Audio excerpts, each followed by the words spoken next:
कई बार मन में यह बार बार सवाल आता है कि भारत के पास इतना महानतम ज्ञान और असलियत तो यह है कि यह भगवत गीता जो संपूर्ण ज्ञान का एक सारांश है, वह जीवन जीने का विजन देता है, मिशन देता है। किंतु इन सब गीता, वेद और तब हम पढ़ते हैं जब कोई व्यक्ति अंतिम अवस्था में होता है या फिर कभी फुर्सत मिलता है, तो हम अपने जीवन का अंग क्यों नहीं बना पाते हैं। हम ये जान नहीं पाते हैं गीता हमें क्या सिखा रही है। आदर्श रूप में तो यह जीवन जीने का एक मैनुअल है, ये कला है। यह हमें सिखाती है कि इस दुनिया में कैसे जीना है। कुछ लोग तो गीता की पूजा तक करते हैं, और वह भी रेशम के कपड़े में इतने कसकर लपेट कर घर में पूजा के स्थान पर रखते हैं, अर्थात आध्यात्मिक ज्ञान सुरक्षित रूप से बंधा रहे और उसे बाहर आने का अवसर ही न मिले।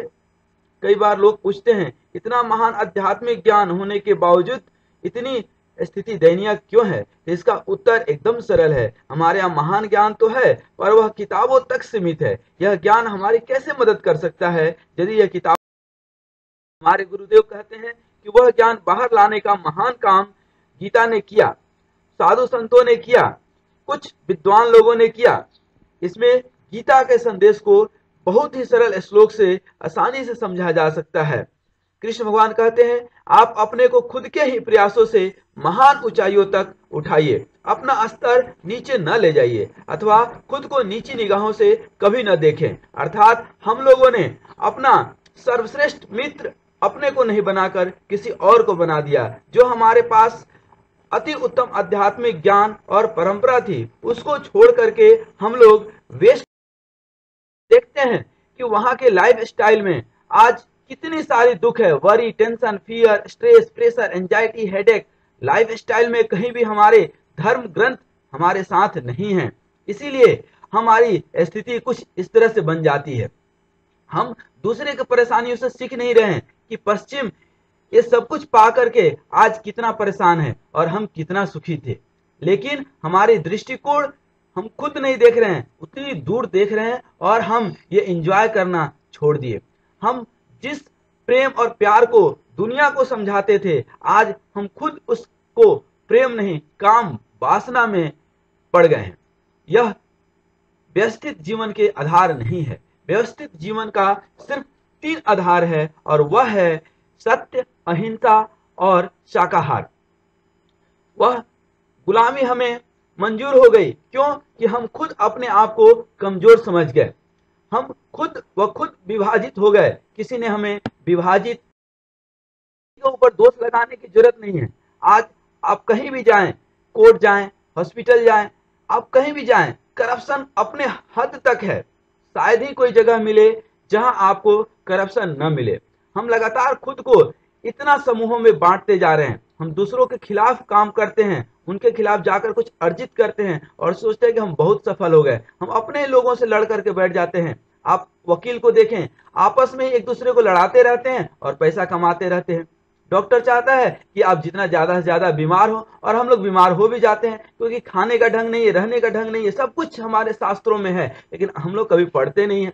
और सब लोग MBA हो गए, मुझे बहुत आता है, किसी की सुनना ही नहीं है। और सारी फोकस हमारी कहाँ आ जाकर टिक जाती है, प्रोफेशन, सैलरी, 2 पैसा कमाएं। वैल्यू एजुकेशन खत्म हो गया। सिर्फ प्रोफेशनल एजुकेशन, किसी तरह से एन केन प्राकेण हमें सफल हो जाना है। आज की स्थिति में हमारी सफलता या प्रसन्नता का कोई स्पष्ट विचार ही नहीं है। हमारे सामने जीवन का कोई स्पष्ट विजन नहीं है। हमने जीवन को कई हिस्सों में विभाजित कर लिया है, और प्रसन्नता का हमारा विचार बहुत ही सीमित है। हम प्रसन्न रहते ही नहीं है। आज स्थिति यह है कि एक कुशल डॉक्टर हो या भावनात्मक समस्याओं से निपटने में असफल हो जाता है।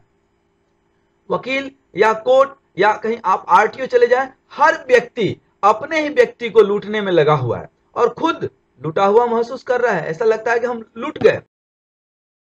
सबसे बड़ा हमारे देश में जो दूसरी दिक्कत है, रिजर्वेशन। ज्यादातर योग्य पदों पर अयोग्य लोग बैठे हुए हैं। ज्यादातर लोग बिना मेहनत का कैसे एन केन प्राकेण हम सबसे ऊपर चले जाएं। अथॉरिटी सबको चाहिए, रिस्पॉन्सिबिलिटी किसी को नहीं चाहिए।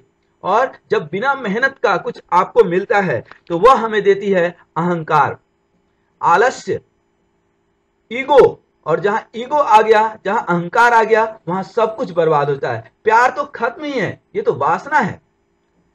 करप्शन एवरीवेयर, और अंत में मिलता किसी को कुछ नहीं है, सिर्फ मिलता है तो वो है आंसू।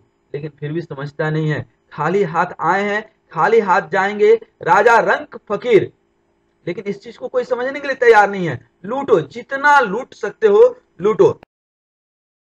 कृष्ण भगवान गीता में कहते हैं, the devotees however who loving no one else constantly think of me. जो अच्छी सोचता है, जो सोच अच्छी रखता है, जो मेरे बारे में सोचता है, मेरी पूजा करता है, अर्थात what do you love, what you do, just love it, then you will get success.